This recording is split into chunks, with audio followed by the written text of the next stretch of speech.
Hi there, and welcome to The Daily Gardener, an almanac of garden history, literature, and small botanical joys. I'm Jennifer Eglin, and today is May 18th. Mid-May mornings in Minnesota come early now. The light is already there when you walk out. The soil is warm enough to hold what you give it, and if you're lucky, there's someone beside you, handing you a flat, holding the stake, pulling the same weeds you were about to pull. The garden does most of the talking. I gardened with my friend Judy for a few summers a long time ago, and what I remember most isn't any single plant we put in. It's those early mornings. She'd show up with something in a pot. I'd send her home with something in a bag. After a while, we joked that our gardens were becoming one. Many hands, light work. And something else, too. Many hands, more noticing. You catch things you'd miss alone, and there's no shortcut to that. You just have to show up on the same morning with dirt on both sets of hands and let the garden be the thing between you. Here's today's garden history. It was on this day in 1824 that the German biologist Wilhelm Hofmeister was born in Leipzig. Wilhelm never finished formal schooling. He worked in his father's shop, selling sheet music, stacking books, and greeting customers. But every morning before the shop opened, he would sit studying plant specimens with his face mere inches from the leaves. Wilhelm was severely nearsighted, but he refused to wear glasses. So anything beyond 6 inches was a blur. But up close, his vision was quite vivid. While other botanists squinted through clunky brass microscopes, Wilhelm could just bring a moss, a fern, or a sliver of cone right up to his eyes and see plainly what most people would miss. Somehow, he could dissect what others needed lenses to see, if they could see at all. At just 27, Wilhelm published a monograph showing something no one had pieced together. In it, he showed that a fern doesn't simply make more ferns. It drops spores that grow into something else entirely. A tiny, flat, heart-shaped thing you'd step right over and never notice. And that tiny thing is what produces the next fern. Parent and child, looking nothing alike, taking turns. He found the same pattern in mosses, in pines, and in every plant he studied. He called the phenomenon alteration of generations. In 1847, he married Agnes Lorgenstein, the daughter of a Leipzig industrialist. Together, they had 9 children. Agnes held the household steady, while Wilhelm focused on his work. Soon, the universities came calling. Heidelberg offered a professorship and oversight of the botanical garden, despite the fact that Wilhelm had no degree. Yet, he had earned it at his kitchen table, before dawn, with his face 2 inches from a leaf or petal or stem. But then there was profound loss. Over a brutal 5-year period, Wilhelm buried his darling Agnes, then his youngest daughter, then both surviving sons, then his half-brother, 7 of his 9 children gone before him. His student Karl von Goebel later wrote that he succumbed to the weight of his own grief. On his birthday, Wilhelm suffered the first of several strokes. 7 months later, he died in Lindenau, near Leipzig, near where his story began. Wilhelm was 52. What lingers is the image of a nearsighted man in a dark kitchen at 4 a.m, his face so close to a fern, it seemed ridiculous. The man who literally couldn't see far saw the smallest thing, and it changed how we understand every plant alive. And it was on this day in 1930 that the German-born landscape architect Wolfgang Oehme was born in Chemnitz, Germany. Wolfgang started growing plants at 5 in a corner of his parents' community garden. He was 9 when World War II started. By the time it ended, the cities he knew were rubble.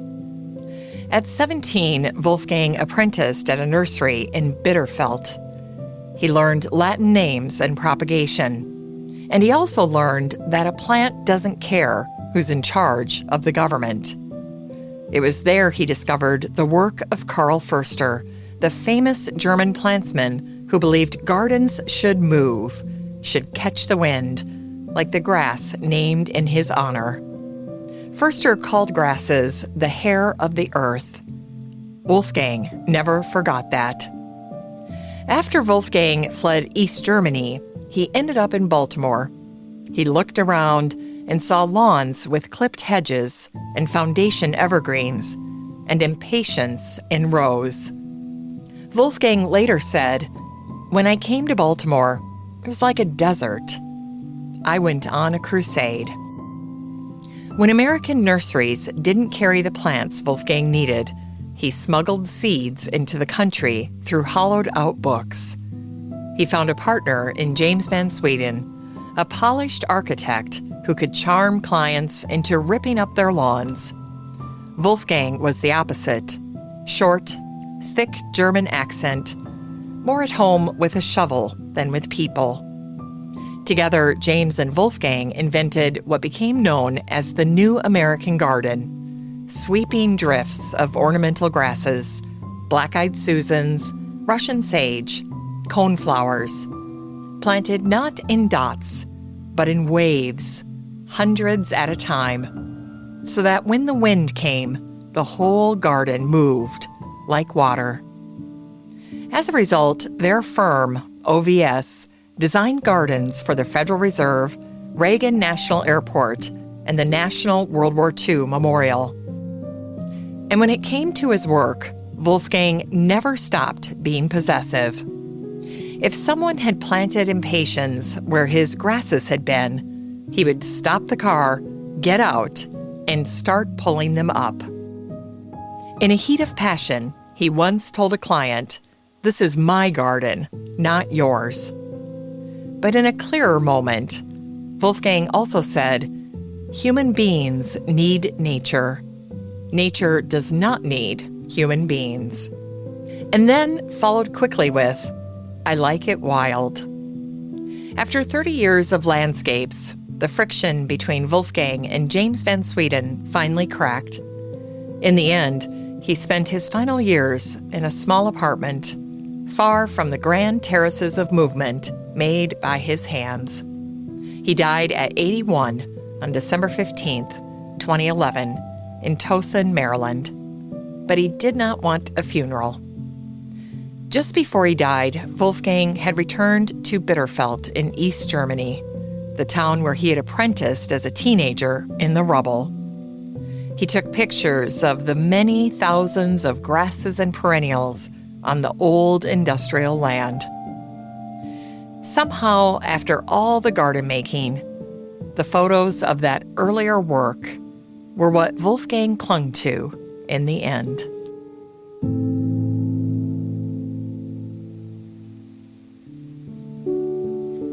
In today's Unearthed Words, we hear an excerpt from a poem by the English novelist and poet George Meredith, who died on this day, May 18th, in 1909. George spent his final decades at Flint Cottage at the foot of Box Hill in Surrey. Even when illness confined George to a bath chair, he insisted on being taken up the hill. He believed a person had to keep walking into the landscape to understand it. His book of poems was published in 1851. In it, George wrote one of his most enchanting and lyrical poems called Love in the Valley. It was said that after Tennyson read it, He could not stop thinking about it. The poem offers vivid imagery of a young country woman and George's unrequited love for her. George describes a farmhouse, an orchard, and a bubbling wellspring, and wrote that the young lady is as shy as the squirrel and wayward as the swallow, and swift as the swallow along the river's light. And by the end of the poem, he compares her to heaven. Here's the last verse. Could I find a place to be alone with heaven, I would speak my heart out. Heaven is my need. Every woodland tree is flushing like the dogwood, flashing like the white beam, swaying like the reed, flushing like the dogwood crimson in October, streaming like the flagreed southwest blown, flashing as in gusts the sudden lighted white beam. All seem to know what is for heaven alone. George could barely walk by the time he wrote those words. He was a man being pushed up a hill outside in a chair. And yet the poem is all motion, branches swaying, leaves turning, and light flashing on trees in the sun. And I often think of that moment, George writing from inside a landscape he could no longer enter on his own.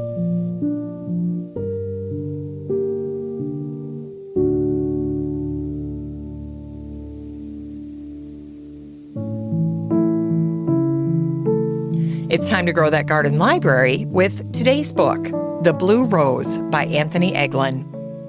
This fiction book selection is part of Garden Mysteries Week, which means all this week's book recommendations feature tales of intrigue, plants, and poison straight from the garden. In this book, Alex and Kate Shepard have found their dream home, a Wiltshire parsonage with a 2-acre walled garden. And in that garden, they find something impossible, a blue rose. No blue rose exists in nature.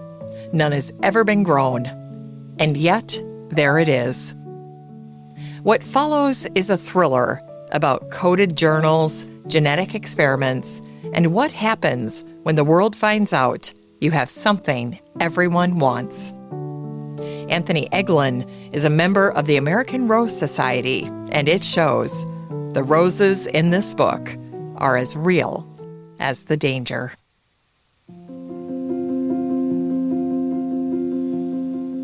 And finally, here's something sweet to ignite the little botanic spark in your heart. It was on this day in 1872 that the British philosopher, mathematician, and pacifist Bertrand Russell was born at Pembroke Lodge in Richmond Park, England. A grand house set inside a sweeping garden that overlooked the Thames Valley. Bertrand was orphaned at 3 and raised by his grandmother, who was strict and Victorian and not given to softness. Over the course of his childhood, he spent a lot of time alone in that garden, watching sunsets and staying quiet. Bertrand spent decades writing about logic, mathematics, peace, and the question he never stopped asking: how does a person find happiness? And then Bertrand wrote this: every time I talk to a savant, I feel quite sure that happiness is no longer a possibility. Yet when I talk with my gardener, I'm convinced of the opposite. To think of Bertrand searching for a happy person only to find the answer lay in his gardener, the man who came each day and waged quiet war against the rabbits, steady but purposeful, and entirely at peace. Bertrand also told a story about a person who had terrified his congregation by announcing that the second coming was imminent, and very imminent indeed. The congregation was frightened, until someone noticed that the parson who had foretold a tale of doom was out in his own garden, planting trees. Bertrand loved that image. Apparently, even a man who believed the end was near couldn't help but put something in the ground and wait for it to grow. Bertrand died at 97. He never stopped believing that the world was full of what he called magical things, patiently waiting for our wits to grow sharper. Maybe that's what a garden is. A little magic and a lot of waiting.